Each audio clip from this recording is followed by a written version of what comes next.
I call the meeting to order. Heather, could you do the roll call? Yes, Todd Williams is not able to join us today. Scott Holwick. Here. Roger Lang. Here. Allison Gold. Here but remote.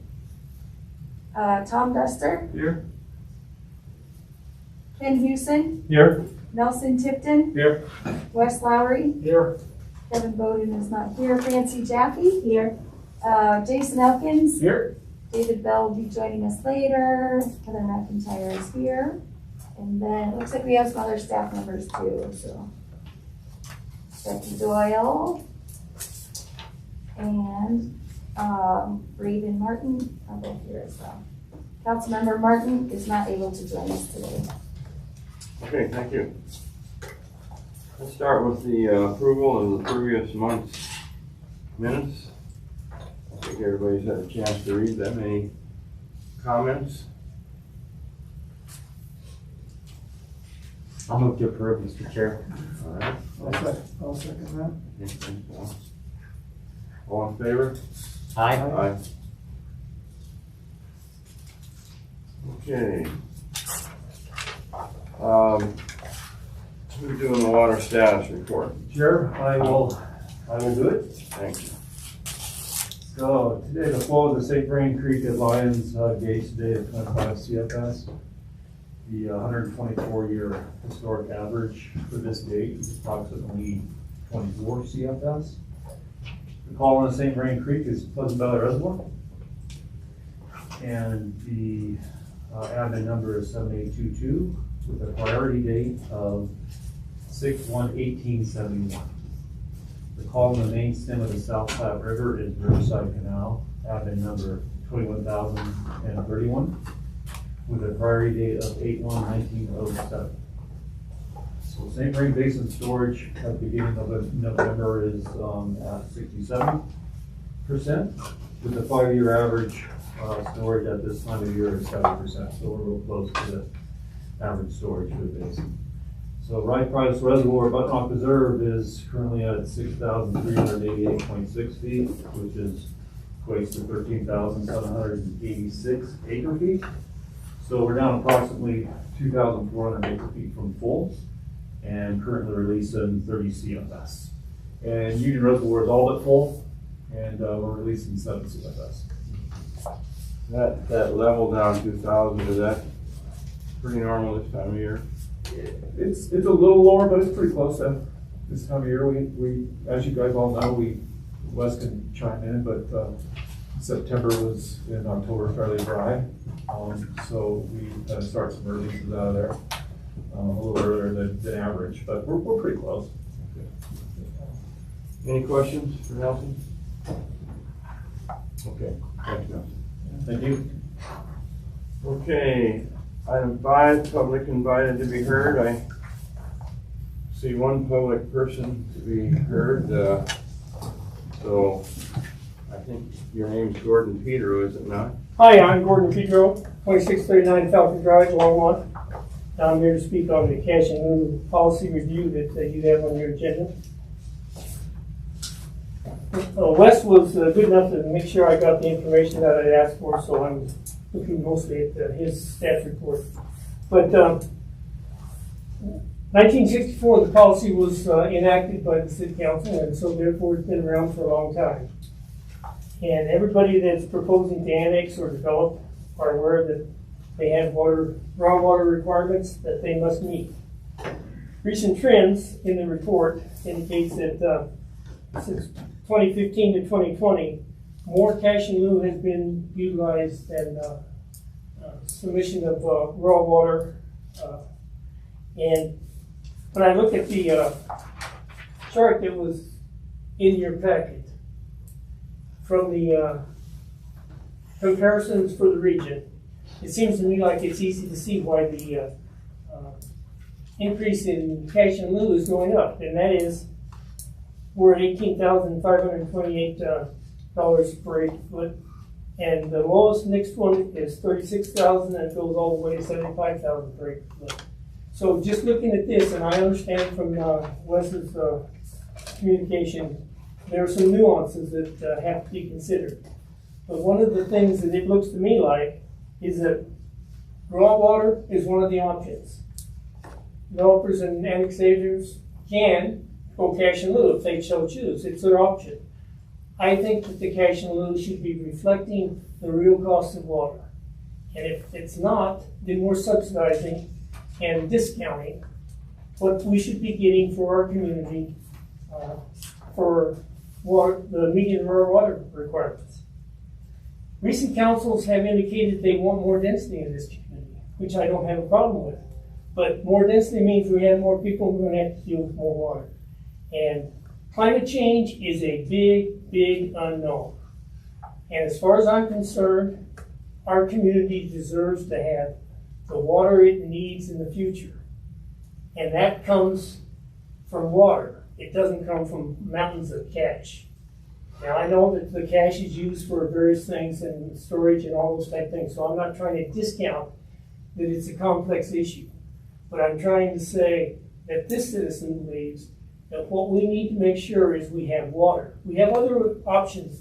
The community and the citizens have other options for getting money available to build storage facilities, those type of things. It's called bonding, and we all know how that works, and we all have a right to vote on those. But you're going to recommend in the city council a policy. Maybe a policy change, maybe not, but you're going to be recommending rates or cash in lieu amounts, and I think that they should reflect the true cost of what any developer or person annexing knows he has to respond to. It's not that difficult. They've known since 1964 they were going to have to respond in such a way. If they bring in water, it costs such and such. If they're going to do cash and low, it should cost very similar to that same amount.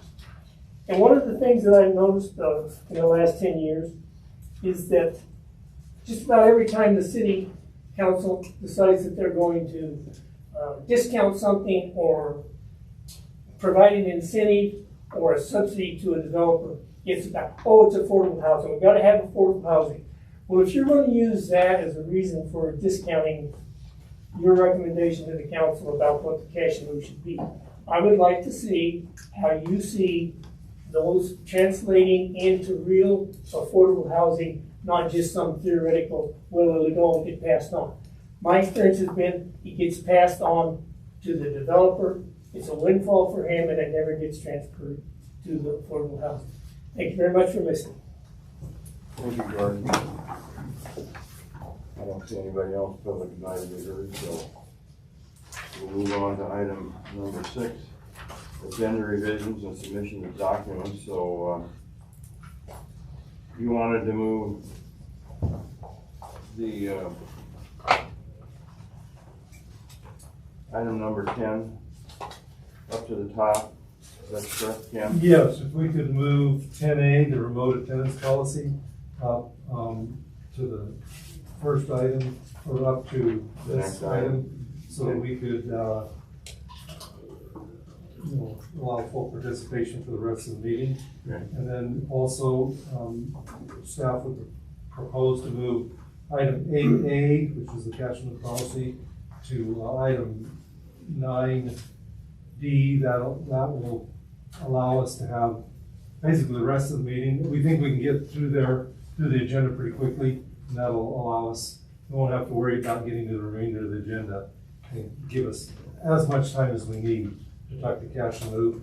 Honestly, I probably should have had it on 9 anyway, because we're not asking for a recommendation to council yet, and so probably shouldn't have had general business to begin with. So if we could move those to item 10A and 8A, we'd appreciate it. Okay, and 8A, you want that to follow item 8D?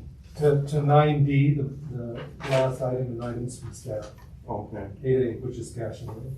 Okay, 9D. very good. Okay, let's take on item 10A. Ken, I'll let you take that on. Sure, thank you very much. So we have in front of you, as you water board may recall, last month we looked at the water board bylaws to allow for remote attendance.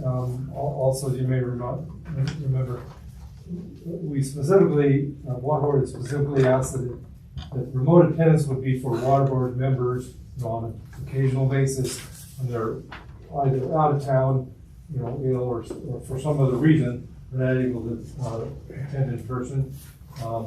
So we discussed last month that we would change the section 2. So if you go to page 78 of your packet, that is your current bylaws with the red interlineation is what we talked about last month. We hopefully got that correct. There is one revision to this language that I would propose, and that is it would say attendance at water board meetings shall be in person except during emergency situations as allowed by the City of Longmont's electronic participation policy during City of Longmont board and commission meetings. And then I would ask that we add comma as amended from time to time. This actual electronic attendance policy will go to council. In fact, I believe it's going to council later this month. And then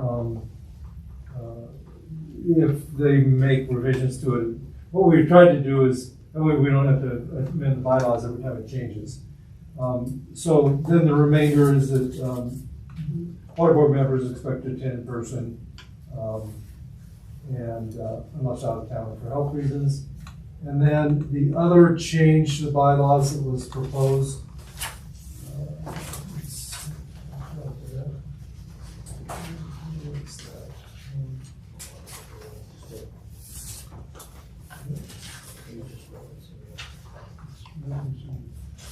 oh yeah, just referencing electronic policies. I think it encapsulated it in section 2. If that meets water board's intention last month, I think we can vote on it, and then all board members. And Allison will be able to vote today. Right. So I think Allison has her hand up. Did you want to say something, Allison? I had one point of clarification, if I may. As you guys may or may not know, my reason for not being able to be personally in attendance is my son is ill.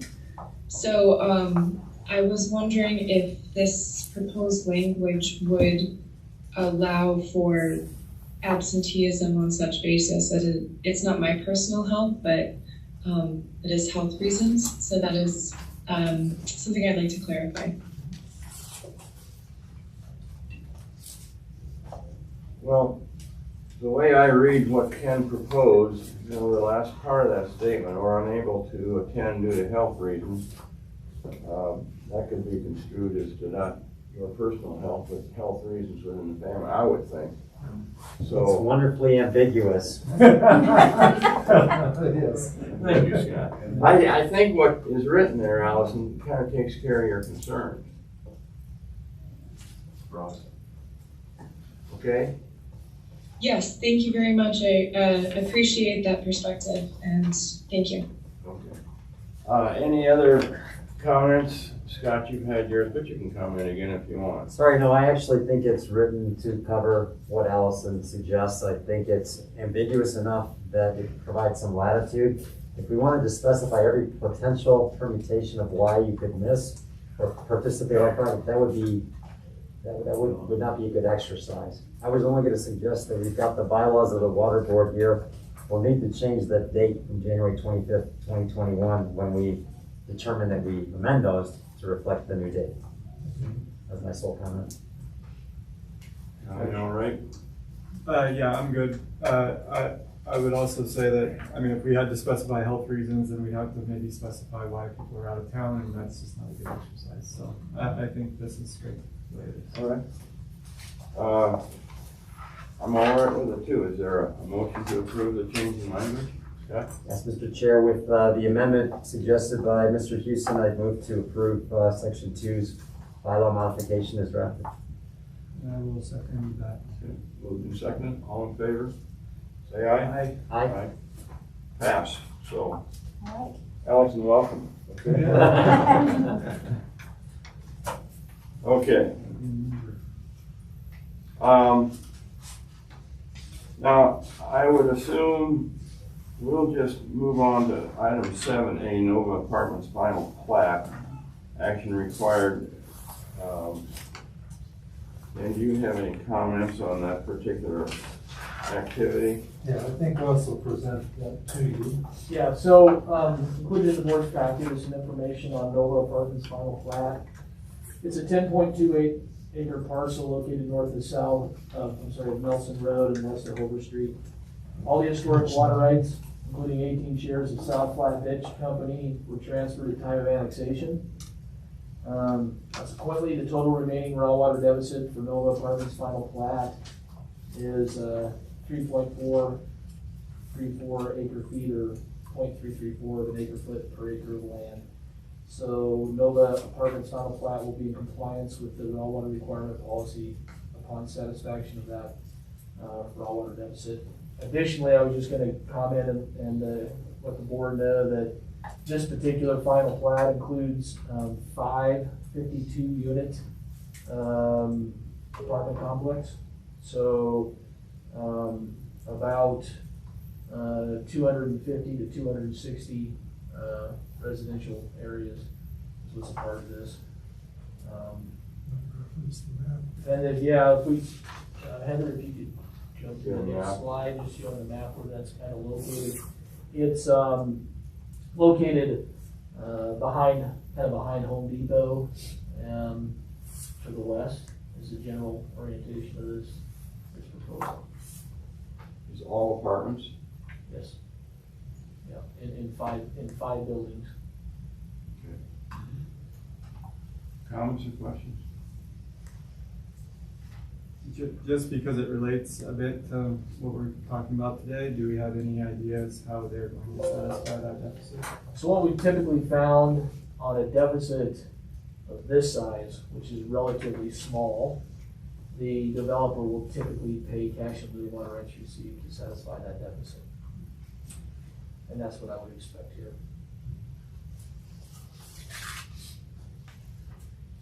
Other questions?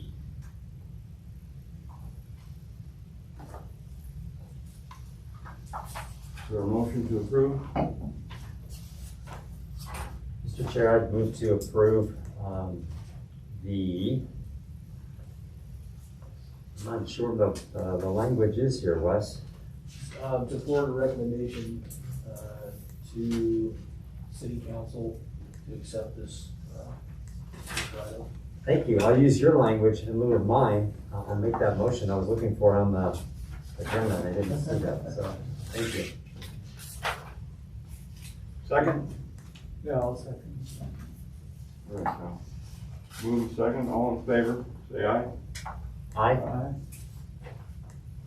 All right, And just to note, Allison voted in favor of as well. Yeah, hand signal. Yes. is she, can we hear her? Yeah, she just didn't have her microphone and did. All right, thank you. None needed on 7B. Now, Ken, as far as we're ready to take on 8B, right? Yes. Okay, so I guess Nelson's gonna handle that. Yeah, I guess I will. I was not at your October meeting, however, Ken and Wes updated me on your discussion. And so what we did was included your 2 amendments. One was on number 9, and I just wanted to, from a personal perspective, I've been wanting to change the bullets to numbers for a while, so I appreciate you guys changing that. That helps a lot when we're referencing back and forth. So on 9, we instead of solely, we put preliminarily. And then we added 22, which addresses board stewardship efforts. So that's all outlined in red. And so that's basically all the comments I have on it. So we looked at, took your comments and put them in here, and what will happen with this, once you guys have a recommendation I'll send it over to Sandy Cedar, and then she puts it together to city council in December, along with the other water principles, not just, city principles, not just the water principles. Okay, all right. Okay. Any comments on these changes?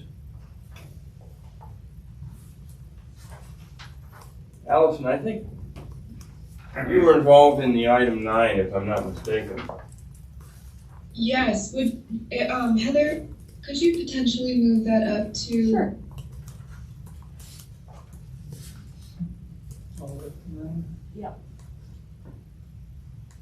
We're getting there.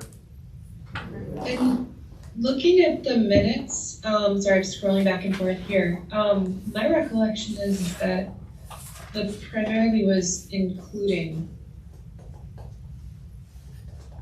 Am I looking at something different? That is right. The recommendation, I think, was including. Yes. I think there was some discussion about whether or not that made for proper, I don't know, grammar or something, I suppose. But I think to the extent grammar is a consideration, eliminating by could potentially rectify that. In my opinion, the word primarily has a different denotation than including. Okay. You want to Comma, including by those benefiting. Without by, so it'd be including those. Including those benefiting. benefiting, yeah. Is that correct, Allison? That is correct. Okay. We'll add that to that. You all right with that, Allison? I did, thank you. All right. So, any other comments on the revisions that are proposed? Okay, if not, I'll look for a motion to approve them. I motion to approve the 2022 legislative guiding principles, water principles, as amended in the previous discussion. I'd second that motion. Been moved and seconded, all in favor, signify by saying aye. Aye. Aye. Did you say aye, Allison? Oh, I did, You wanna raise your hand or say aye? I think she said aye, but it was silent. Oh, Her mouth okay. moved. All right, all right. There's a little bit of time left. All in favor, okay, that's passed, Kim. And Allison, thank you. Thanks, Sharon. All right.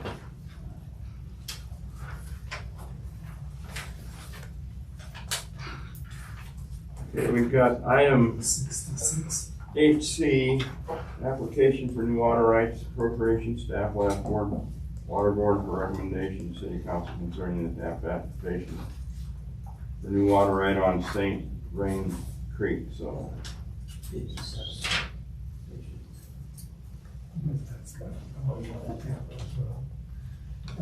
Thank you, Chair. Just briefly, kind of to get us understanding why we're proposing this application. The water court, whenever you file for a new water right, it's required that you do an overt act of appropriation. In the past, that usually meant going out and sticking a sign on the creek and it says, hey, I'm going to file here or I'm going to dig a ditch here. More recently, with the increase of municipalities filing water rights, the courts have held that staff members, I can't go out and pound a sign in the ground. Staff members don't have authority to file for a new water right. Actually, in the past, we did for many years, but the courts have held that the governing board, in the case of Longmont, the city council, has to pass an overt act, which in our case would be a resolution. And so we will be going to the December December city council meeting to apply for a new water right, and we will need a resolution. And so, and obviously, council will want water board's recommendation on this type of a resolution and an action. So that's what we're asking water board to make that recommendation. The actual water right filing itself is certainly different than many you've seen in the past. This particular water right is downstream of Longmont, and we will be using it to meet downstream obligations. It's kind of ironic that actually one of the hardest things we have to do is to be able to meet all of our downstream obligations. You would think it would be getting water to the water treatment plant, which we work very diligently at, but we also have the downstream obligations. And those downstream obligations, first and foremost, is every time we change a water right to put it in the water treatment plant, we have to meet the historical return flows, ditch losses, those types of things that occurred from the historical use of the water, usually for irrigation. And so that becomes what we call a return flow obligation, that we every year have to meet that return flow obligation. Secondly is things like the Public Service Company exchange agreement. You know, we thousands of acre feet we need to get down to them, and in exchange we get CBT water into our water treatment plant, which is very good, but we have that delivery obligation to them. And then we also have a number of leases and exchanges, and increasingly we're getting augmentation requirements from spent gravel pits. We have a number of augmentation requirements out at Sandstone Ranch from some of the work that went on, mining that went on out there. In addition, there's a proposal, a mine that will open up fairly soon on the Golden Farms property just east of town, and that will have some obligations. Now, all of those projects bring their own water rights in, but one of the things that's unique about those water rights is, given that they're irrigation water rights, they yield in the summer, but they don't yield in the winter. So we have delayed return flow obligations to the river that we need to meet during the wintertime period. Much smaller than in the summer, but it still occurs, including for the actual irrigation rights. We go in the water court, we change them, then we use them, but then their return flows, the further away from the stream they are, the longer the return flows took to get to the stream. Usually it's about a year where you extinguish the return flow obligation. So there's those. So in short, there's a lot of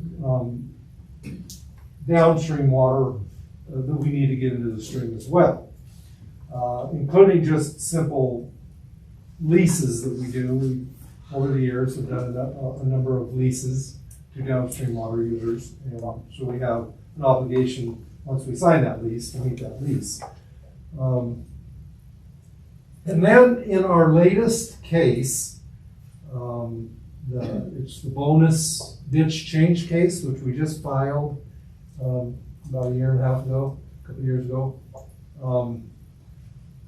We had one objector, the city of Aurora, which very vehemently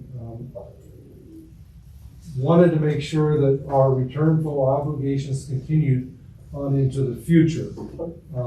Typically, what we've done for forever is that when you file for water rights, you not only file to change the water right and agree to meet the return flow obligations, but you file and say, as soon as, now that we filed, on this date, any return flows that historically hit the river that are junior to this date, we won't have to meet. The logic behind that is everybody that's on the river, if they have a senior date to when you file, so you're junior to everybody. But the difference is, in that case, you don't have to meet that water delivery obligation in the future when a new water rights owner comes on and files. The courts have now gone away from that, and to be real honest, the city of Aurora got dinged real hard on that, and so they're going to come out and ding everybody else. I personally have a real hard time with that because basically that kind of takes away the theory of what we call prior appropriation. Somebody in the future, 50 years from now, can file a water right, and now we're junior to that water right 50 years from now. I understand the concept behind it. I understand why the courts are doing that. Partially because there are many times when the call comes off the main stem, which is in January, if there's icing and they can't get into storage, then all of a sudden the call comes off the roof. So what Longmont looked at this and said, it just makes sense now for us to go today out on the river, file for a new water right that we can use in the future, rather than delivering water from our current water supply. We'll be able to have a new appropriation that will allow us to meet all those delivery requirements in the future, whatever they are. So just real briefly, what our concept is,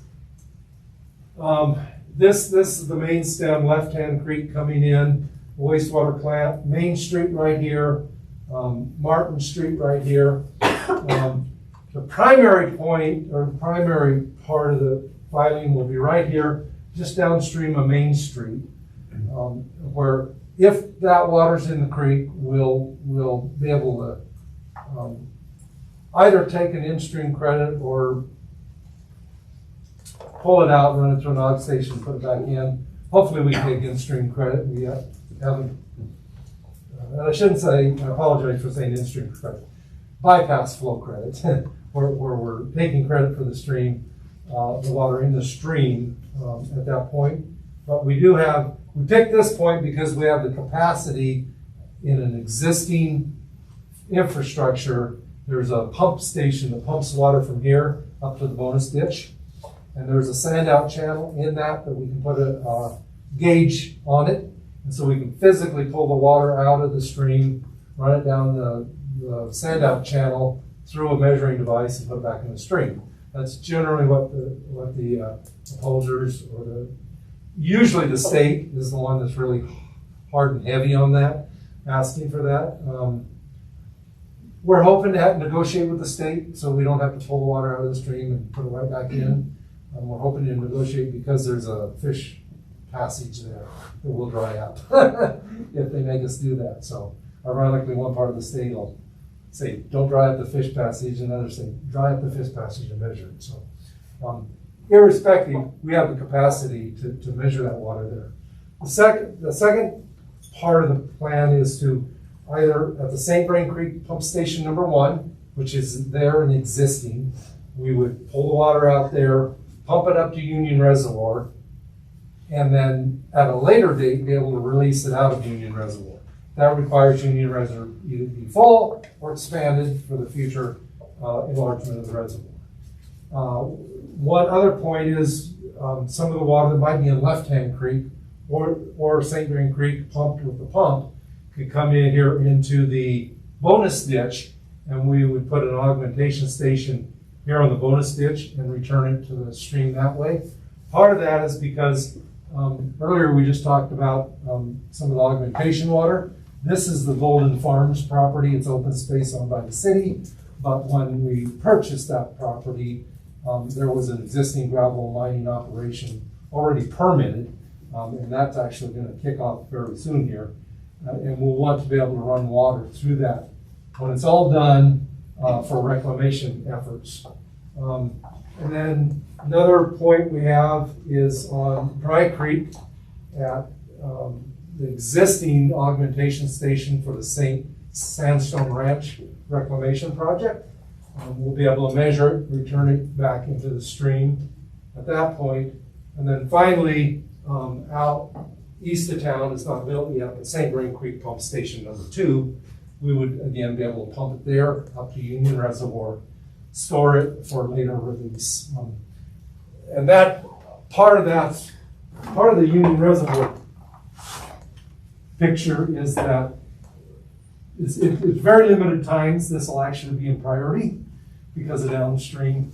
So you'll want to be able to pull water when you can, and then use it later in the winter time periods when you need it.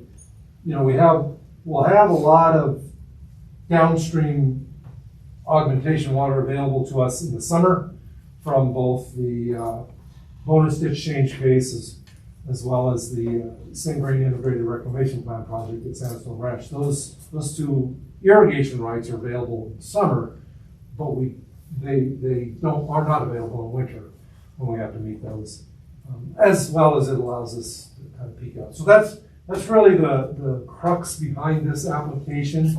It allows us to draw a line in the sand today and have water for that downstream demand that we would like to be able to meet.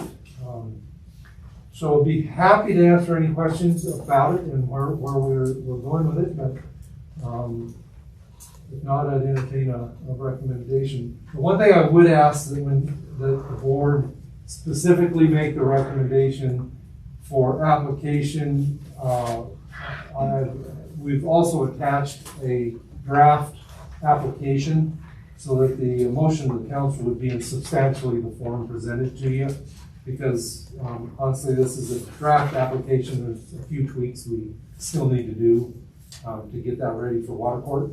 But timing, our desire is to be able to get this filed so we have a 2021 water year appropriation. So we would like to file it by the end of December. So if we can get it approved today, we'll take it to City Council for a resolution in December and still be able to hit the water court this year. Otherwise, we get next year's. Questions for Ken? So, well, just first of all, how often do you anticipate being able to remove water under this particular right? Or be able to use this water right, essentially? I would say possibly yearly, because there's many times in spring, the call will come, not every year, but many years in spring will come off. And many times in January it'll come off, because that's when they ice up on the lower river and they can't get water. It's really Riverside, Jackson, Jumbo, and Jules River Reservoir. Yeah, they can't take anyway. They can't take it because it's icing up out there. Yeah. That happened just this last year. There was a period of time. But yeah, there will be entire years. It's a very junior, really junior water run. Yeah, absolutely. I'm brand new even. Yeah. So, and then under those years, when we can't do this, then it's just back to status quo, fulfilling those obligations with every other thing that we can do in the system. Yeah. Other questions? Chair Allison has a question. Allison? Thank you very much. You touched on my question, Ken, regarding the impact of diversions at these locations. It looks like there's a number of different points of diversion, as you pointed out, at least 2 of them on the natural stream. 40 CFS is a fairly robust amount, and I was just kind of wondering what the base flow was in winter when this was intended to be operated, and if it would be sweeping the river. And it sounds like that would have that potential. It is possible. Generally, we're in the 30 to 50 CFS range in the winter time period. So at 40, it would be possible, yeah. The 40 is really comes about because we have 20 CFS capacity on both of the St. Grain Creek pump stations. So it's less than likely we'll use the full 40 and it's only 20 it's It's 20 CFS at St. Vrain Creek Pump Station number 1. So if we pull that one, if we pull into the 2 pump stations, the St. Vrain Creek Pump Station number 2 is below the confluence with Boulder Creek, so it has considerably more water down there than it does up at Martin Street on the main stem. But yeah, there's times it will be, might not even be quite 40 there. But most of the time I would say it's probably closer to 50, 30 to 50. As a follow-up question to that, I'm trying to imagine 10 CFS in those locations. I would imagine that would just completely ice over. And if so, is anchor ice a consideration or concern?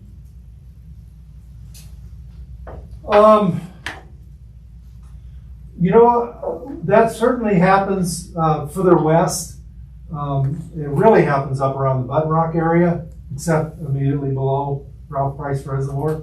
But I haven't seen it as big a problem down here in town. But I haven't honestly operated the St. Vrain Creek Pump Station number 2 in winter. So, yeah, it's not entirely impossible we have the same problem. That's why we would like to be able to, another reason we would want to be able to operate it as a bypass flow rather than be required to divert it. Because as a bypass flow, we can measure it. We haven't really had a problem. The measurement station that's there right now, the St. Vrain Creek gauging station below Ken Pratt Boulevard, just to the east of where Ken Pratt Boulevard crosses the St. Vrain Creek. And that gauging station has been able to operate pretty much year-round. We really haven't had a problem with icing over of that particular. Of course, that's below the wastewater treatment plant, so slightly warmer water hitting that than up above below Martin Street, but still, we've been able to operate that gauging station. And that's where we would measure it if we're allowed to do it as a bypass flow, just by taking out the flow contribution of the wastewater treatment plant. So that'll be part of our negotiations if there are any objectors and with the state of Colorado. Does that answer your questions, Allison? It does, thank you. All right. Any other questions, Kyle? Can I just ask one, periodically, maybe monthly, for a while here, I might need some vocabulary assistance, right, with my new position. So I still say new because I'm gonna keep that for a while. So Augmentation Station, is that just a gravel pit that we put water into and can move water out of later, or what are we talking about there? An augmentation station is generally, it's a structure where stream flows or water deliveries can be physically measured. So most augmentation stations many of them consist of pulling water out at the head gate of an irrigation ditch. Yeah. And then almost immediately, even sometimes upstream of before you go into the ditch, they just build a flume where you either put a partial flume or a Rubicon gate or some type of measuring structure. You can measure the water and it goes back into the stream. Okay, so it's just a measurement. Other questions? None. Okay, keep your eye on Allison for me, but, so, given that, thanks for the information, Kim. Is there a motion to approve the application for new water rights? I would make a motion to approve the application for water rights as in substantially the form presented here in the application or in the packet, board packet, with the request that consideration of how to enable measurement to take place in stream as opposed, or in channel rather, as opposed to requiring, moving it out of channel be taken into consideration. Is that doable? Yes. Yeah, that's what we would like. Absolutely. Anything else, Allison? No, thank you. Okay. Is there a second? I'll second. All right. All right, been moved and seconded. All in favor, signify by saying aye. Aye. Okay. Thank you, Ken. Mr. Chair, for the record, it is absolutely in Ken's interest to ask for that. Unfortunately for Ken, it's in the opposer's interest to oppose it. Let's see who's more successful. Anybody we know? Oh, no, hopefully not, but lots of people I know. Yeah, okay. Yeah, that sounds like, Yes, it's a good jousting competition. yeah, just a comment. You probably don't have a finite answer, but how, is this something you do on an annual basis or far less than that, or just out of curiosity? That we file a new water right? Yeah, Well, a new one, very, very seldom. We do change cases, a few change cases a year. But the last one was the recreational in-channel diversion in 2003 or so. oh, okay. So it's All right. once a decade or once every other decade. Yeah. We all get a mark, get a mark for a new water right filing, which is very rare. Yeah, all right, thank you. Okay, item 8D, Kelwood Fire Restoration Agreement. Is Bryce gonna handle this? Yeah. Good afternoon. For those of you who haven't met me before, my name is Bryce Hadley. I'm the Senior Watershed Ranger up at Button Rock, responsible for field operations up there, making water releases and looking after the property. Included in your board packet is a service agreement between the City of Longmont and the Left-Hand Watershed Center. This agreement would allow the city to participate in recovery efforts following the Kelwood fire. As you're probably aware, the Kelwood fire burned over 10,000 acres, including areas of the Left-Hand and South St. Vrain watersheds that drain into Longmont and provide raw water to the city's water treatment plants. After the Kelwood fire, the Left-Hand Watershed Center helped found a stakeholder coalition that's known as the St. Vrain Forest Health Partnership. Includes land management agencies, forestry authorities, and community organizations. As you'll see in your packet, a variety of different agencies are contributing to the recovery funds. Boulder County contributed a little over $1 million. City of Longmont in this service agreement is looking at contributing slightly over $134,000, which is designed to be the same amount as the St. Vrain Left-Hand Water Conservancy District. So again, this service agreement would allow us to participate and contribute funds to these recovery efforts. Immediately following the fire, Boulder County took responsibility for field operations and pursued funding from the NRCS's Emergency Watershed Protection Funding Program, EWP. Together, these efforts resulted in significant progress in protecting and recovering in the burned areas, but there still remains work to be done, and substantial investment will be needed to maintain progress made by the coalition and expand recovery efforts to burned areas that haven't yet been treated. The attached contract shows the current recovery effort at approximately the $6.4 million level, with, again, Longmont's contribution at $134,000. So we are looking for a recommendation from the board to City Council to authorize entering into this service agreement for fire recovery efforts in the Kelwood burn area. So Boulder County and the City of Longmont, others involved, or are they the principal ones? In the coalition? Yeah. So in terms of funding partners, that's laid out in the budget table, which is included in the packet. However, other stakeholders that are involved in the broader discussion includes U.S. Forest Service, as well as nonprofits including the Kelwood Education Center, all different kind of authorities and stakeholders that contribute to the management protection of forest health. and water quality in the safe rain watershed. Questions for Price?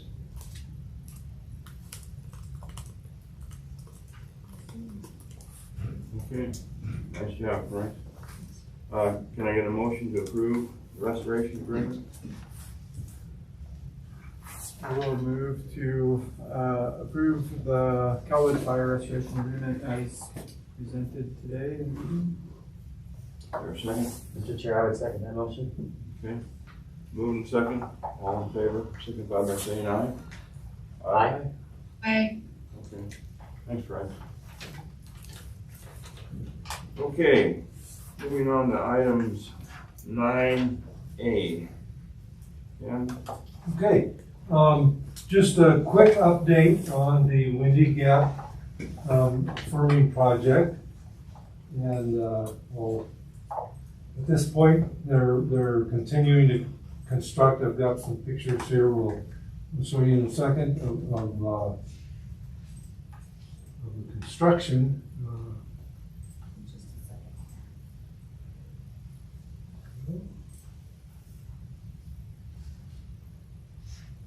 So you may recall this is a photo from last month where we were, and October 18th. And just to refresh your memory, this is the main axis of the dam. If keep it, as we go through the pictures, look at this hillside here. The dam axis goes up here, comes across, and comes all the way up here. The second is this is just one. This will be 1 month of photos. You can see the work on the core, on the key trench for the dam along here. You also are just starting the road. There will be a road that goes to the backside of the reservoir. You can see this is the penstock. If you ever driving up to Fort Collins, you look up at the hills, Pole Hill, you can see that penstock coming down, bright silver penstock coming down. There will be a bridge over that penstock, and that's actually under construction right now, because to get a road around the reservoir, the road will go around the west side of the reservoir to the back side. There's a saddle dam on the back side, south side of the reservoir, that's also under construction, and that road is under construction. And then also you can see the overburden that they're taking off the site. You can see they're starting to build pads here to store that overburden, and it's kind of interesting to watch the material coming over to here, the pads, watch the key trench going in, and then watch the activity up here. This is where the quarry is. And then watch the activity right through here. This is where a coffer dam is being built to protect the main dam as you build the main dam. So the next picture, so these are just 1 week apart. This is October 25th. You can see some more of the overburden and the coffer dam going in. The next picture is November 1st, cloudy day. But you can see the bridge going over the penstock starting to come into fruition. You can really start to see more of the work on the key trench, as well as now there's 4 stockpiles, overburden stockpiles, as well as some of the work starting to go up there on the abutment. And then the next picture is a week ago. You can really see the key trench there. And then the next picture is today, and you can really see the key trench right here. And some more overburden taken up there where the coffer is. So that's kind of where construction is today. Always nice to get a picture, a fresh picture like that. In terms of the work, the bridge over the penstock, it's about $1 million for that bridge, and it's they've got the abutments formed for that now. On the quarry, they've actually removed all the overburden off the quarry, and they've done their first pioneering blast. So they did 1 blast. If I was better and quicker on the computer, I would have had it up there, but I don't have a copy of that yet. On the Saddle Dam, they've removed approximately 10,000 yards of overburden for the Saddle Dam, and that is going directly onto that road for construction of that road on the south side. It's actually a fairly involved road because if you saw those pictures, you got high enough into a lot of ridges that they're having to go through. And so it's actually taken a little bit of work to get that built. But that's the southern access road's about 1/3 complete. So they're moving right along on that. In terms of the budget, they've drawn, so all the funding went into an account that is drawn on. They've drawn about 23 million to date. They expect to draw 8 million for the October payment and about 10 million for the November payment. So starting to spend some real money. In fact, one of the bigger, one large expenditure was the project just paid back 2.6 million to the Northern Colorado Water Conservancy District for purchase of red top ditch shares. You may remember a number of years ago, Northern Colorado Water Conservancy District and the Windy Gap project purchased a bunch of shares in the red top ditch, which actually diverts out of the Colorado River and irrigated land in what was going to be the Jasper Reservoir site, which was the original reservoir site from 1967 when the original filing was filed for the construction of the project. Before it was decided it would be better to have the reservoir on the east side. The red top dish shares are being changed. They actually will no longer irrigate, and they'll be used for two things. One, to provide in-stream flow and augmentation of the Colorado River downstream of Windy Gap, more importantly down the 15-mile section for Colorado River endangered fish recovery. And as part of the negotiations for the firming project, the original agreement with the West Slope with the Middle Park Water Conservancy District was they got the first 3,000 acre feet pumped in any given year. So in years that there was no pumping, it didn't come in priority, they got 0. In years when it pumped, they got 3,000. Kind of feast or famine, even more so than the project. That doesn't work real great for them because they need water, every year.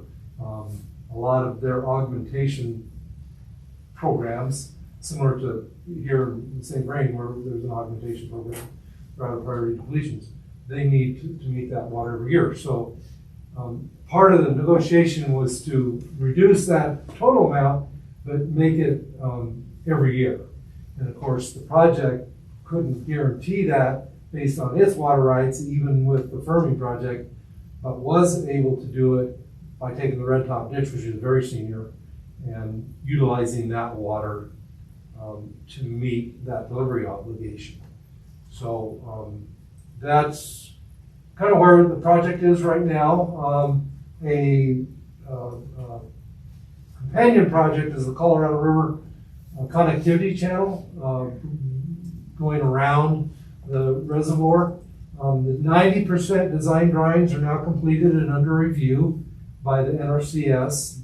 It's expected to get their review comments before Thanksgiving is the goal. The permitting by the NRCS is still a critical path on that project.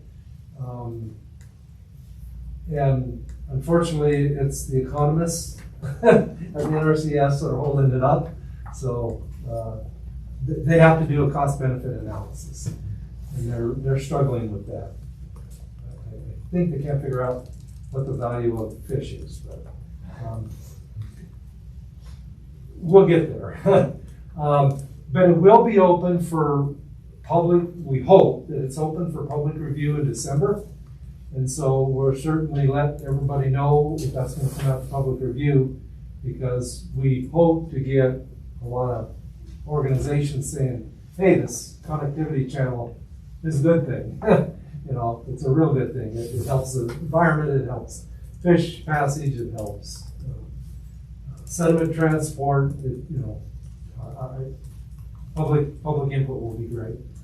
I don't know, anybody would say it's a bad idea to do that. And then if that review comes to fruition and there isn't a lot of, the process with the federal review is that then the federal government has to respond to all the comments they receive during the public review process. Hopefully there isn't a lot, and they actually, NRCS is hoping to have a FONSI, or finding of no significant impact, by the end of December. If that happens, we'll actually be able to catch this construction. They hope to start, you know, late spring with some of the construction out there. It's not known, you know, again, when you work with the federal permitting process, you never know. So that's the status of the Honey Gut permitting project right now. Thank you.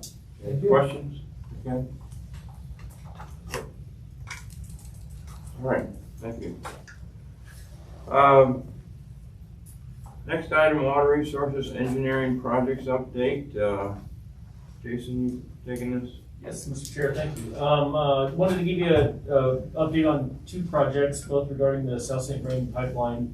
The pump station is still being manufactured, and right now it's still on time to be delivered in February. We're currently working with purchasing and contracts to get an advertisement out, an invitation for bid to get a contractor on board, so that we can start the preliminary excavation and construction starting in January. So that'll be going out to advertising here in the next week or two. The other aspect of that pipeline is the rehab project. I think last time I had spoken to you, I told you that the liner was coming from Germany and was stuck in customs down in Texas. We passed through customs. We're now on a train heading to Colorado. So it should be here any day now, so it's very exciting. And so we're working with the town of Lyons to make sure that once we have possession of that liner, that we can start tearing up certain parts of the town and putting in those temporary access points and get that liner installed as soon as we can. We'll be doing a lot of that work at night due to CDOT's Highway 7 project. We want to stay out of their way.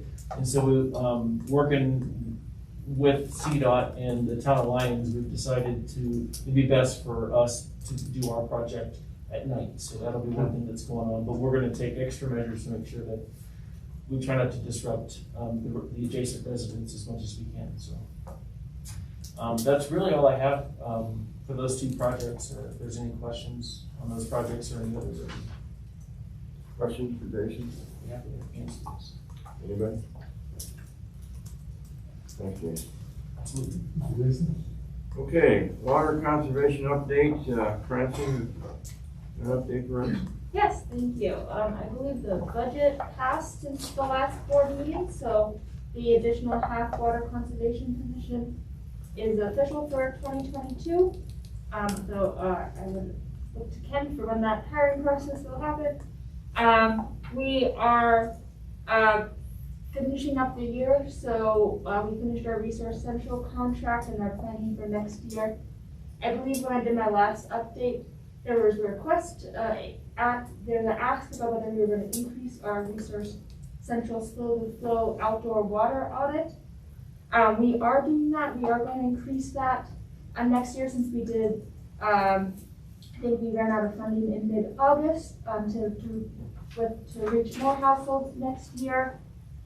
We have seen an uptick in our Efficiency Works commercial program.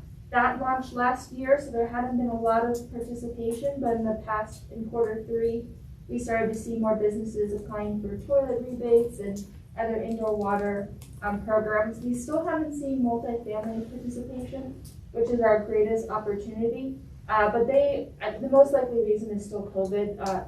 Our equivalent on the energy side, over in Longmont Power and Communications, they also haven't seen participation since COVID started with multifamily. So hopefully, as the pandemic continues to get better, we can see participation in multifamily buildings where we can hopefully do like 30 to 50 toilets at once, which could have a lot of water conservation opportunities. We are continuing right now one thing, so we, on our residential side, we have irrigation rebates. We have not yet developed that on the commercial side. We're doing some regional talks with Fort Collins, Northern Water, and Loveland about non-residential irrigation rebates, and trying to do that as a regional approach that also works with landscaping companies, because you can upgrade an irrigation system, but if it's not managed properly, you actually won't save water. So it's not as easy as kind of, if you upgrade a toilet, no matter if people flush, you're going to save water no matter what. Less so with irrigation systems. So we're talking regionally about combining, kind of working with certification programs or looking into what that would look like before diving into non-residential irrigation rebates. We also, one opportunity, this is connected to the AMR grant that was received by the U.S. Bureau of Reclamation last year. We are just starting to receive enough data coming into our Neptune 360 program that we could start to look at leak notification, continuous water usage. So we are just starting to talk with a number of staff of what that would look like for, and are thinking of next year doing a demonstration project. So that we can see how do we engage the customers when they have continuous water usage that is most likely a leak, because that is a high opportunity for water savings that the new meters and system allows us to do much more proactively, because we could know, depending on how many days, but after 2 days or 3 days, we can know if they have high continuous water usage. We would know earlier, but we would want a couple days to make sure someone didn't decide to fill a pool in the summer. So that would allow us to hopefully help catch some high water leaks and save water. So those are the main things that we're working on right now. Lots of opportunities for next year. We're continuing, I believe earlier this year I talked about the Growing Water Smart effort. We're continuing to work across city departments to identify opportunities for how do we integrate land use and water use planning, and are continuing to bring in more staff to have those conversations and look for opportunities, both on our internal kind of our parks, as well as in the developer and redevelopments and developers. So looking for lots of different opportunities of how to continue that effort throughout the next year. Yeah. Question for Francis? I'll just make a comment that we found one of your leaks when we were doing our landscaping a couple of weeks ago. And several of those drops of water made into our basement. We couldn't calculate how much was in it. Not insubstantial. Yeah. The leak has been fixed. Other questions? Thanks, Francis. I love Old Town. Okay, let's move on to item, we call it 9D, cash and lieu policy review. As you got into your packet, Wes, you did a good job of putting this together. There's a lot of information. Let me just suggest something, unless you have a different, as we go through these by section, give us your comments, how much you want to read and what have you. And now I'd like to just stop and see if anybody's got any questions, and then move on to the next session, because there's a lot to digest here. Great. Rather than waiting. So if you don't mind, we'll just take it piece by piece. Good suggestion, absolutely. Okay? So I'm gonna just go ahead and start there on page 11 of our packet, and I'm gonna start with the early history. We're gonna, as we go through this information, I'm gonna highlight kind of the major tenets. I'll capture just the highlights in the paragraph. Some of these will have different staff members present some information to help explain what we've got going on. The early history really starts back in 1964 when we became a home rule city, when the water board and city council set up the raw water requirement policy. And so this has been in place for almost 60 years now, that there's a requirement of transferring 2 acre-feet of water and the direct flow of water to storage. And then it talks about how they can make up a deficit if there is one. So in 1988, the Water Board and staff looked at the way that it was evaluating cash in lieu.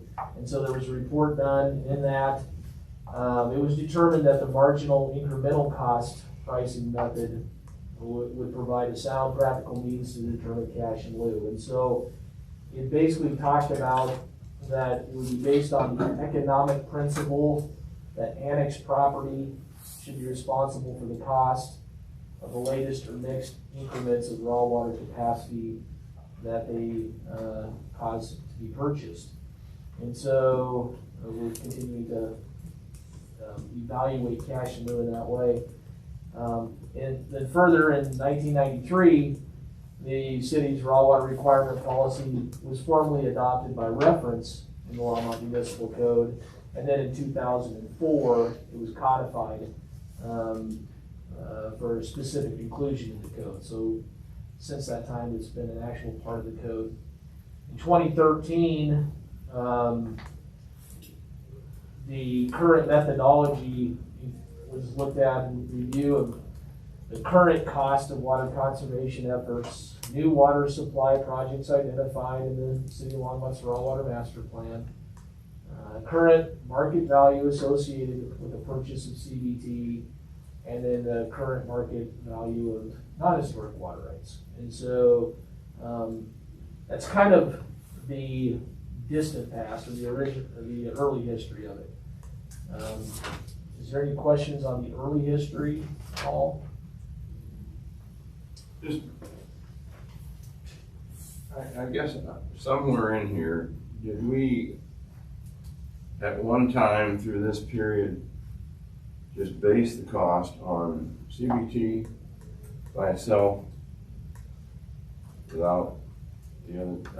That would be correct. Okay. There was a period within our early history where we were putting emphasis on the selling price of CBT. We were struggling with getting basin water rights back then, as far as the cost of what the basin water rights were. And it was a limited amount of basin water rights, so then that's when we went to CBT. And at the time, we made some fairly significant CBT purchases. So at the time, it probably even made more sense. You know, when that's what you're buying, it makes sense to value it on what you're acquiring. John. So this is just something to keep in mind, like maybe for the rest of the discussion. I don't know that it needs to necessarily be answered here, but some of my question about this entire process really kind of like boils down to what essentially and I don't know, I was going to quote somewhere in here, but we keep talking about it as the next kind of incremental cost, right? So that word has like a timeline associated with it, right? I mean, so it's like, okay, what's next? That's done. What's next, right?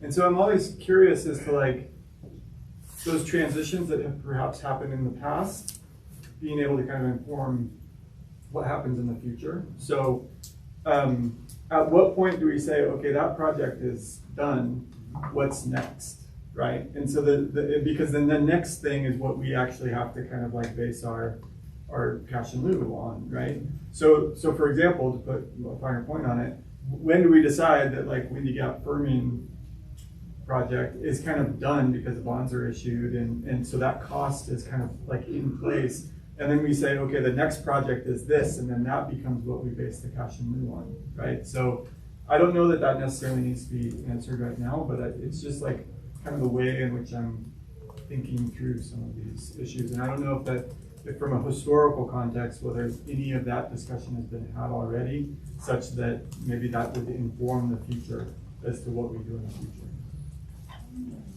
Yeah, we to be really honest, we stopped using CBT at the request of City Council when it took off. You know, we went from 7,000 or 8,000 an acre foot to 19,000 an acre foot within a year. You know, almost a threefold increase, and we had affirmatively made the decision in our raw water master planning efforts, approved by city council, that we would not focus on acquiring more CDP. So both of those things happened at about the same time, and that's when we said, no, we'll go back and look at projects, you know, and what will we spend the money on, and that's when we went down from it.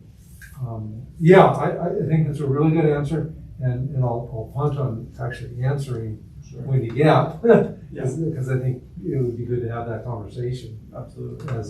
Between staff and board as we go forward. Other than to say,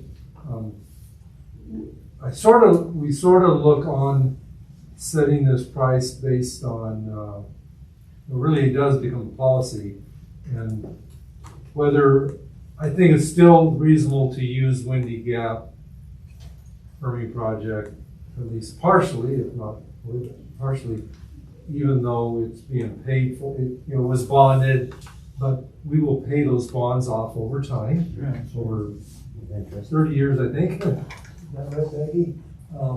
So it's not like, even though it's built and quote bonded, you still have some money there. Absolutely. But also, it is a very reasonable, we're really trying to find what's a reasonable metric to use to set, and that seems like a reasonable metric. All the others we've listed here are reasonable as well. And I would say, even if we wanted to use, maybe weigh some CBT in there, it's reasonable to do that, which is why, we'll get into later, but there's a number of different ways of setting it, and I think all of them are reasonable. But yes, I do agree that we should have that conversation of what is the next increment and when does it start? I agree. In particular, when does it start? That's what I agree with that. Okay. Any other comments or questions on the early history? Okay. Okay, then I would like to briefly touch on more of the recent history. So this would be from about 2013 to date. So since and following kind of council direction in 2013, more specific emphasis has been placed on the unit cost of the Windy Gap Fermi project. Can kind of explain a little bit on that. A significant amount of the near-term future cash in lieu funds may also go towards payment of the bonds that were issued for construction of this capital facility that will serve the newly proposed developments. And so kind of going along with what you were talking about, Tom, we were realizing that was where these cash and lieu monies were going to go, so therefore that seemed like a good benchmark to be looking at. And further, earlier this year in July, council directed us and board to further evaluate the current methodology and for establishing this fee and provide some analysis on the possible impacts if the fees were raised. So that's kind of where we're at in recent history. Just a comment now. Council's direction to further evaluate. Was there a thought in council's mind that maybe what we were using needed to be tweaked, or how did that happen? So it'd be, it'd be great if Marcia was here. She could kind of help elaborate on what we have in front of you is what was taken from the action minutes of city council, and so it was left pretty broad, I think. I think they were just looking for us and board to look at how are we setting it, and if that's still appropriate, if the way we're still looking at it is appropriate, or some changes need to be made. But I don't know that we we weren't given specific, I didn't feel we had specific, recommendation of what we should be doing, you know, it's kind of broad, sort of like our policy. So I will say that, I mean, I watched that segment of the July board meeting. There was a motion on, or an amendment on the table essentially to utilize, I remember the number, but I don't remember the rationale, but the 21,000 amount. So that's the Union Station, or the Union Reservoir pump out, right? So to utilize a different metric rather than the metric that Water Board had set.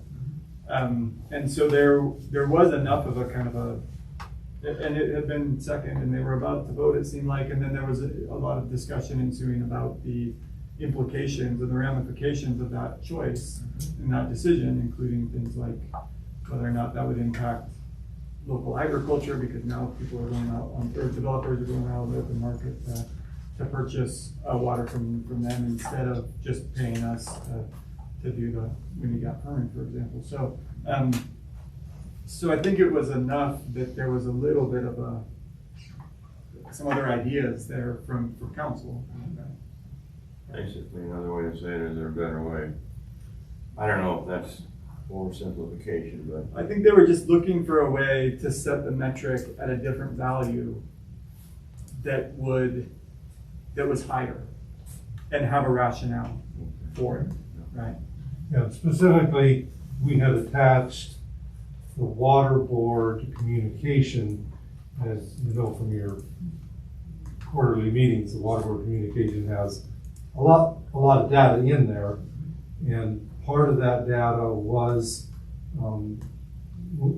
Union pumpback, Union enlargement, and Button Rock enlargement, and so those were in the low 20,000 range, and that's what council off the cuff was saying. Well, let's just use those criteria, and then at that point, council says, no, we really want water board to review this. They were a little uncomfortable taking their own decision, you know, and so that's really why they're asking water board to, you know, they just felt using the Windy Gap only brought it down a little lower than they were comfortable. Would like us to add additional. All right, this next section, Business Services Division. Becky, you are going to give us some insight on that? I am. I'm Becky Doyle, Director of Consolidated Services, and I think Heather is pulling up some slides. We're just gonna go over kind of generally the financial structure of the water utility. It's been a little while since we've done one of these, so it seems like a good opportunity to review all the funding and expenditures for the water utility. The next slide, Heather. So there are 4 funds that make up the water utility. We'll start from the right side, which is the most restrictive. So we have the raw water storage fund, which the revenue source for that was the sale of high mountain dams in the long ago. And the permissible use of that fund was only for storage projects. So we have now fully expended that fund, and we will close that down. So this will never appear on one of these slides again. So that went, yeah, I know, right? So that went into, that was part of our payment to Northern Water for the construction of Chimatala Reservoir. So then Water Cash Acquisition Fund, the revenue source for that is cash in lieu of water rights. And the allowable expenditures are for water supply, so new water rights, water conservation, other expansion of supply. So pretty restrictive. Yes, question? No, I'm sorry, you can finish up and I'll ask a question on that. Oh, okay. So then the water construction fund. I'm sorry, is there a balance, a known balance at this point in cash in lieu? Funds that have been brought in and not yet expended? I don't recall what the balance in the fund is. We very much expended most of the balance in the water cash acquisition fund, also for Chimney Hollow. There could be, maybe no more than $1 million, but just curious. The only amount I think that recently came in this year, in 2021, we've There was a particular development that We've came done a through the lot of last couple of months that brought in about $940,000, so I think that's still yet to be expended. So Yeah. all the cash in lieu prior to that, I think, has pretty much been. Isn't it historically an in and out fund? You cash in and then cash goes out almost immediately. It's not something that you're, No, we do tend just to different build. clients that do it different ways. I'm just curious. We do tend to build up balances, so, you know, we expended probably close to $7 million in total for the Windy Gap firming project. Okay. And we had been not making many other expenditures, up until then. I think we've made some smaller purchases of water rights over the last, 5 to 10 years, but nothing large. So, and now, moving forward, potential expenditures include, making part of the bond payments related to Windy Gap or, other supply projects as appropriate, so. Great, thank you.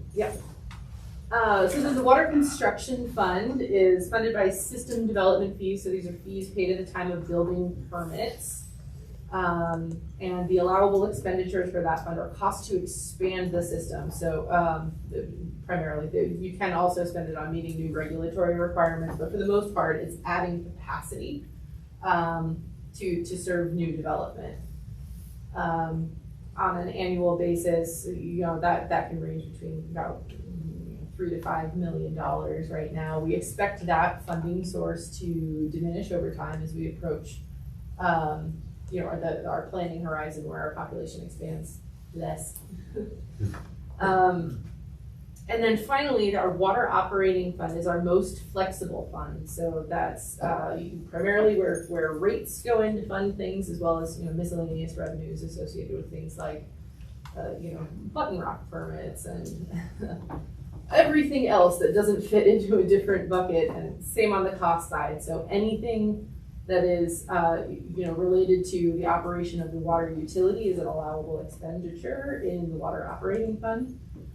So that's how the funds break down. Any further questions on the funds themselves? Yeah, just a quick question then, since cash in lieu is a subject at hand, that does not impact rates directly, or Not does it? directly, yeah, that's exactly right. So whatever we raise in cash in lieu of, like, and part of the reason that I went from right to left there, it's like most restrictive to least restrictive. Whatever we can pay with those restricted funds is something we don't have to pay out of rates. So it's really an avoided cost more than it is a direct impact to the rate, if that makes sense. Okay. So that was slightly roundabout, but. No, that's all right. So, I'm really trying to work my way through this. So,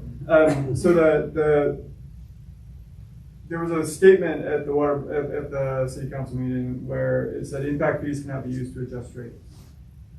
Did I capture that correctly? So in other words, like,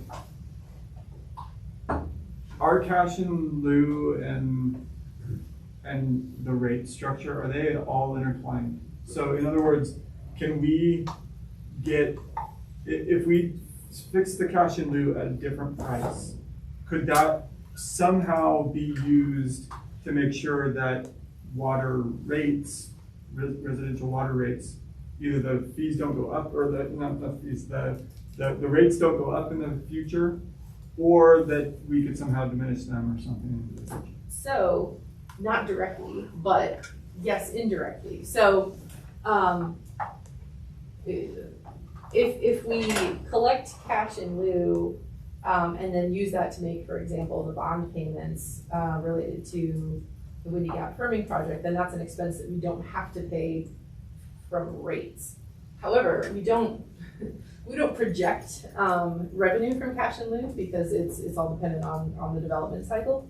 So when we set rates, it assumes no revenue from cash in lieu. So it only affects the rates for sort of the next time that we set them. Whatever costs we were able to offset through what we collected as development occurred.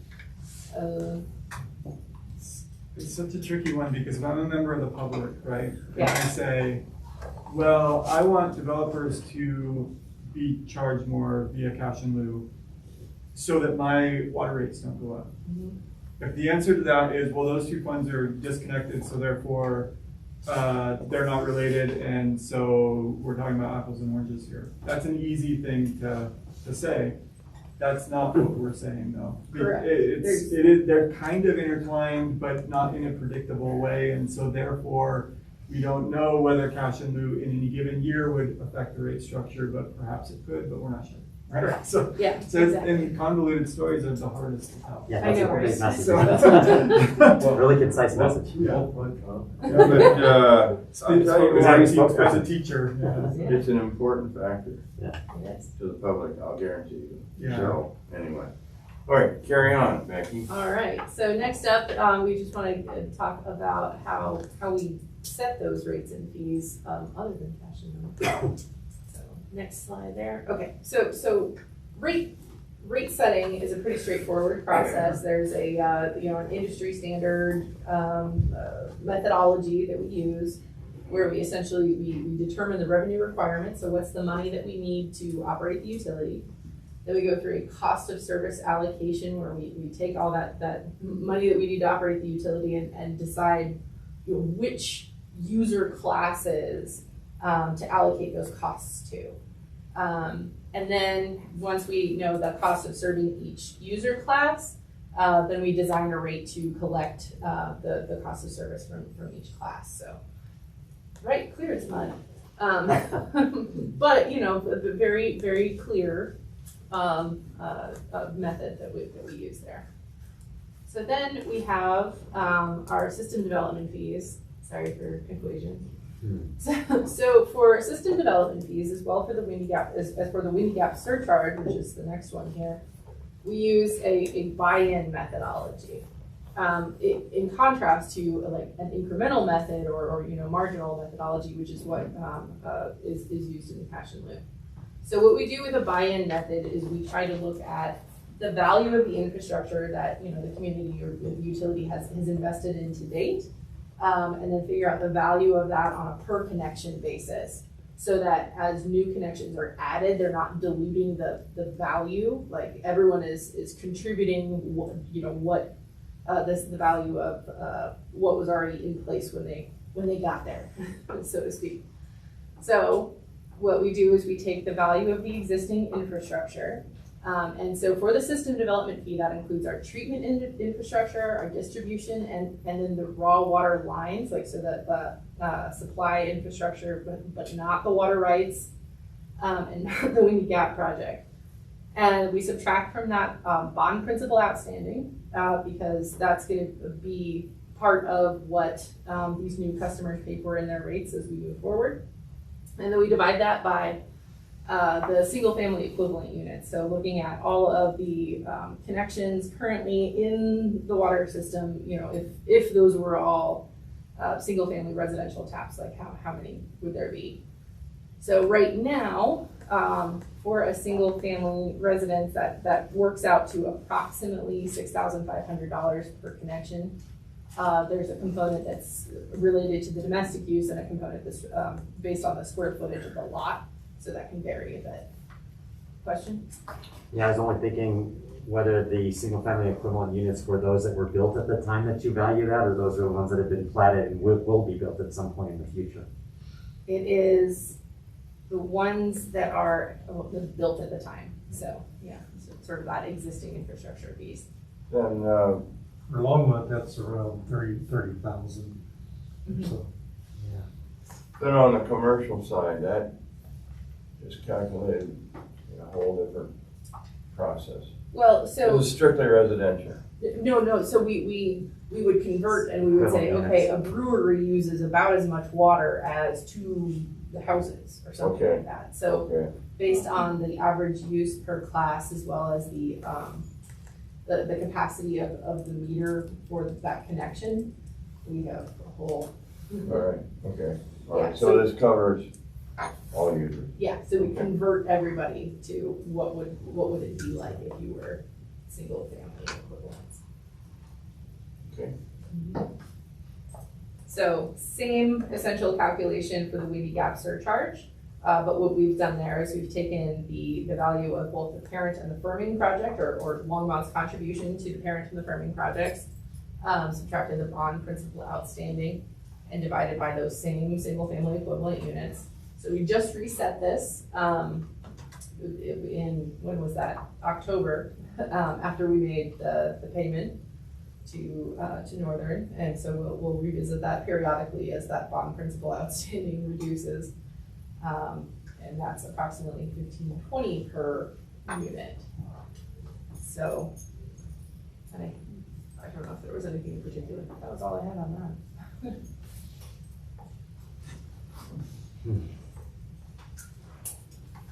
I don't know if that's. Further questions about Becky's information? Okay. Appreciate it. Thanks. Thank you. Okay. Let's move to topic front range water provider cash in lieu comparison. So Wes, you got some comments on that? Yeah, so Nelson's actually gonna hit some of the highlights on this particular one. So, what I wanna do is, so Ken kind of started this in late October, and they handed it off to me early last week, so these are the entities that we've actually been able to get a hold of. And I don't want to go through each entity because everybody, I just want to make general comments. So when you look at this and you look at the different pricing, based on our conversations and our research that we've done, and a lot of the research has been also through their website as well. A lot of websites for these entities will have information on it. So a lot of your higher fees will be entities that is mainly asking for CDT units. So that'll raise your higher, make it to your higher range. Now your lower range is usually entities that will ask for, their cash in lieu will be based on like basin water rights or their own water storage projects. Or other entities will have it based on like their basin water rights plus regional projects like the Windy Gap Firming, and then this, which is the Northern Integrated project. So they'll base it on that. So they kind of, every entity, the more we look, have different criteria and different reasoning behind their cash in lieu. It is not the same as Longmont, and then one entity to the other entity is not it changes each one. So as I kept going through this, I kept saying, wow, I can't believe how it's set so much different. So everybody looks at it differently. And sometimes they'll be asking for cash in lieu for, and we've talked about this in our discussions, they'll be saying, we want cash in lieu only. And then a year or two later, they'll look at it and then they'll be asking for water rights only. So it really kind of goes back and forth per entity. So I kind of wanted to get that out there before we start, kind of an overview of it. Because, we did this kind of quickly. And a lot of them that I've seen, they do review. Some of them will do it like every few years. Some will do it, more recent, like every year, and or every 6 months. Because they kind of, that's also how they review it is differently from ours. Ours is quarterly, so everybody does the review timing different. They do their reasoning behind it different. So it's hard to say we're at this, we should go to this because they are, because everybody has different reasoning behind it. That's my point. I hope I'm clear. That's my main point on this sheet here that we're looking at. And for December, we'll continue to reach out to other entities or fine tune the information that we have on these entities. And when I do that, I'll correct the date on the top there. So we'll just keep doing that as we're progressing through for December as well.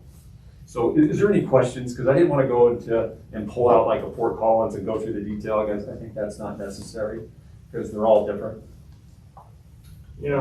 To simplify this, and this is very much a simplification. If you look at what they're doing, I mean, is the bottom line in these cases, everybody's trying to look for the cost of water, basically. That's very simply said, but And that's Right. basically what we're all trying to do. Right, that's a good point, Roger, so when folks are looking at just CBT, the rate of that's going high, so that's why their cash on bill is high. If they're not looking at other, Sources. other sources, like their basin water rights, or their own projects, some of them have their own projects that they're involved with. Their own storage, and so they focus on that, because that's kind of their priority, that's something that they see that they could be built sooner to help their supply. And a lot of the northern entities are in this. Well, quite a few of these that are up here are in this. They definitely are in that project. And Northern's helping with NISP. I know Ken knows more about it than I do, but definitely a lot of them are part of that for their supply. So And probably one of the differences between us and many of the water providers is they have one fee, as Becky just showed you. We have cash in lieu, and then we have a way to get surcharge. So they're different. They're not the same thing, and so I caution you can't add them, but you also can't forget that those two charges are there. So really, there's developer is going to come in. They're going to pay a tap fee. You're going to pay when you get surcharge fee. They're going to pay a cash in lieu or water rights. So they're different in that the water rights are specifically bringing you up to 3 feet per acre, whereas when you get surcharge is to cover the incremental cost of when you get it, but it's still all there. Ken, I might say it differently on the Windy Gap surcharge, because the Windy Gap surcharge is really to recover the cost of the infrastructure, like the supply infrastructure, but not the right itself. Correct. And that's, I think, what is different between, that charge and then, what we may do with cash flow. Agreed. And so, Chairman, one other thing I want to add is that I did talk to a couple folks. So some of them were CBT only, and then they have the ability now with no basin water rights. They have their own basin water rights. Now they're having the ability to get involved with basin water rights. So then they stop asking for CBT only, and then they're trying to generate cash in lieu to help pay for those basin water rights. Where, as Ken pointed out, a little bit different for Longmont is we have a lot of basin water rights. And the basin water rights usually, I wouldn't say always, but usually is a lot less than CBT. And so that's another reason behind a lot of these other, with the lower rates. Yeah. Should we go on? Sure. Okay, so I'll just touch briefly on the next section. It's the evaluation of prior Windy Gap project allotment contract sales. So those are kind of the parent project. So since the parent project, that being Windy Gap, was allocated, there was originally 6 cities, and Longmont was one of the 6, and we had 1/6 ownership in that. So what we have here, that a little further down there, is the table which shows kind of what has happened in the last 5 years in terms of sale of those units of the parent project. And I think what I would note in here is you can see the progression of increased unit price as time went on. They were running around 1.5 million per unit back in 2017, then it went to 2,000, and keep going up, and then most recently in 2020, they were selling at a unit of about 2.7 million. And then what we noted in here that PRPA, they still have 10 units that they're planning to sell by bid in the next few months, and they're expected to set a minimum bid price of about $3 million per unit. That's what it's set, and that's what's expected. So a continuing appreciation of value in those. So that's really all I have generically on the sale of that. If you have specific things, we can probably talk about it. So this, just to be fair, this is units of Windy Gap firming. Not firming, it's just part of the parent project. So this is, okay. So this is really separate from Windy Gap firming. This is there was a finite amount of Windy Gap parent units. Yeah. And there was 480 units total. And we have and the city of Longmont has 160, or 80, I'm sorry, 80, excuse me, 80 of those units. Right. And then other entities have the remaining 400. So it's, each unit represents, I think, is roughly 1/48,000th of an acre foot. 100, each unit is 100 acre foot units. So, on average, 100 acre feet per unit. But, So total 48,000 per project. the point is, this is just for the parent project. This, we're talking about here, sale of the parent projects.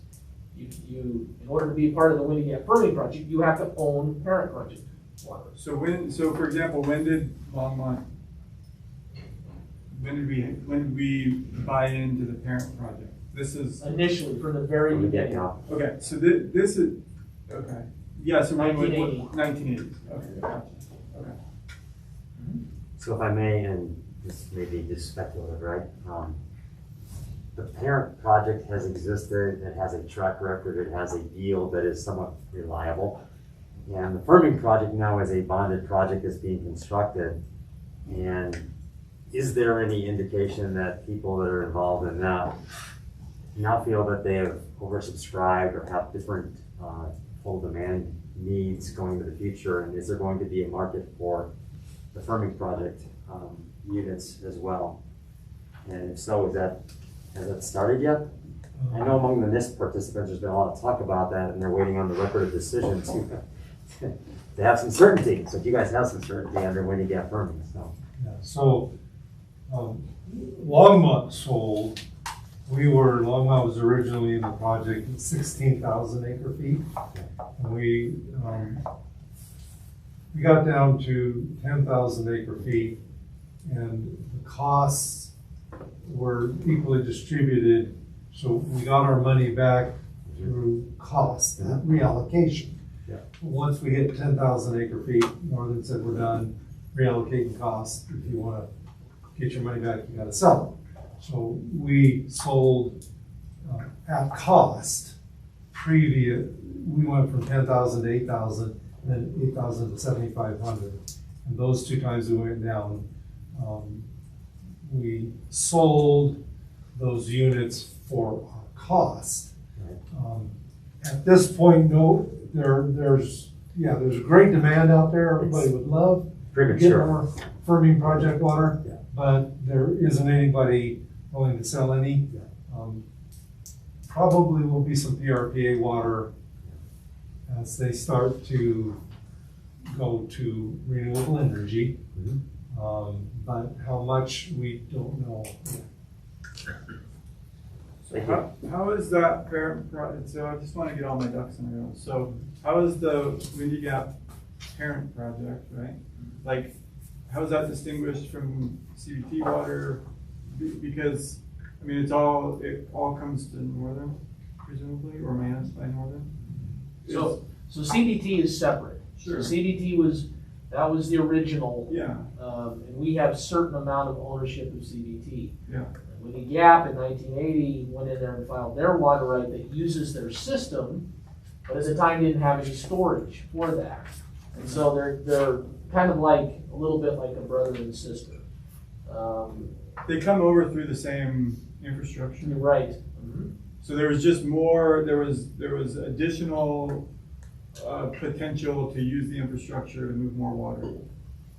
And does it come over the Windy Gap project water? Does it come over and get stored in Carter and Horsetooth and all of those, that part too, or no? No, it can pump into Lake Granby, but it can only be stored in Lake Granby, and only stored in Lake Granby when there's excess water storage capacity. So some years Lake Granby doesn't fill, so you can put some water in there. But then next spring, if you haven't used it by that next spring, and Lake Granby fills, it spills the Windy Gap water. So that's the real crux of why the firming project, because there is more water that you can pump from. Ironically, the Windy Gap project was actually the tail end of the CBT project. When the CBT was originally contemplated, they were gonna pull water off the Fraser River, bring it around and drop it into Granby. But that was thought to be too expensive at the time. And so they didn't build that last segment of the project. So then later on in the 1960s, 6 cities went together and built a pumping plant on the Fraser River to pump up to Lake Granby. And so that's it. But they knew it wouldn't be sufficient, so they filed for water storage vessel called Jasper Reservoir on the west slope. And then when it became time to build that, looked at that, and of course, one of the things you have to do is look at all of your alternatives for a federal permit. And there were 258 reservoir sites, something like that, studied very extensively, and Chimney Hollow won. One of the big issues was there were some environmental issues on the Jasper Reservoir side. But one of the big issues was you wanted to get your water underneath the Continental Divide to this side of the divide in case something happened. Tunnel, in case the tunnel capacity is being fully used by CBT, you can't get your water over because the tunnel's full, which a lot of times of the year it's full. So yeah, that's what happens. So yeah, that's how those two operate together. So it comes over, but then it has to be immediately distributed. You can't store it, except for now we're building a reservoir. Yeah, once we build the reservoir, we'll store it there. Right now, what you do is you can take what's considered immediate delivery. So if Longmont wants some, if we have Windy Gap sitting in Lake Granby, we can just pull it out of Carter, or Fort Collins to pull out of Horseshoe. So it's But it has to be sitting over there, and then they'll bring it over at a later date. Okay. My apologies. Thank you. Let me make a suggestion. It's 4:52. I don't want to rush through this because there's a lot of meat still left in this thing. I would suggest we stop at this point and pick it up next month. We're talking about cash and lieu anyway in our December meeting. But these discussions are pretty substantial. I want everybody to understand what's going on so we can come up with a decision, a knowledgeable decision. So if there's no objection, I'd like to stop. Mr. Chair, I had let Heather and Ken know and Todd know that I had to leave at 4:45. I mean, it's going to wait till 5. That would help me tremendously because I don't want to miss the participation. And I'm going to get the Fort Collins important to cut it short. So, thank you. Be ready for more next month. And Nelson, you too. And thank everybody for coming to us, Scott. Can I ask one question just in case it's not available and it wasn't in here and it could be provided in December?